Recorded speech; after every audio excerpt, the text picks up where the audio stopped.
Welcome to Couch Surfing, the show where our fabulous guests look back at their big roles, their little roles, and everything in between. I'm here with Malcolm-Jamal Warner. And I'm so happy to be here. Yay! Malcolm, let's see what's on. Is this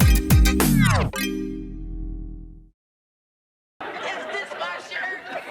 Is this the shirt I paid $30? Gordon Gartrell. Is Yes, this the sir. shirt they're supposed to think is Gordon a Gartrell. I mean, this is hands down one of the funniest moments in television history. I mean, the shirt alone is a sight gag. Your freak out about it is a sight gag. How did this play at the table read, first of all? Walk me through that. It was funny. We knew it was a funny episode.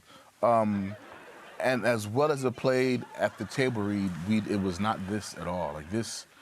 Like I watched this and I remember, you know, we were rehearsing, it was one thing, but when the audience came in and we did it in front of the audience, their response is tucked into my socks. Oh, man. Good. Yeah. Given all that's going on in the headlines, and we don't have to get specific about, you know, what has happened to Mr. Cosby, Sure. but what impact do you think that will have on the legacy of the show? I don't know.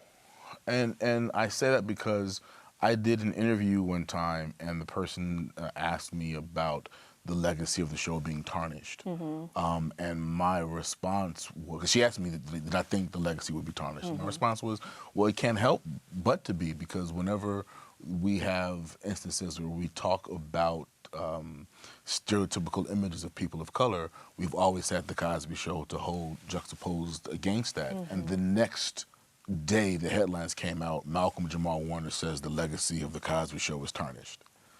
Right. And then a couple weeks after that. Which is easy clickbait, but not Exactly. in any way in keeping with what the sentiment or the heart of what you were saying Exactly. was. Right. And the fact that we spent 25 minutes talking about my career and music and all of that, and that became the headline. But a couple of weeks later, Keisha Pulliam did an interview, and you know her feelings were that the legacy could never be tarnished, because you know there's a generation of young people who went to school because of that show, who went to school and became doctors and lawyers because of that show, who went on to create beautiful, loving families because of that show.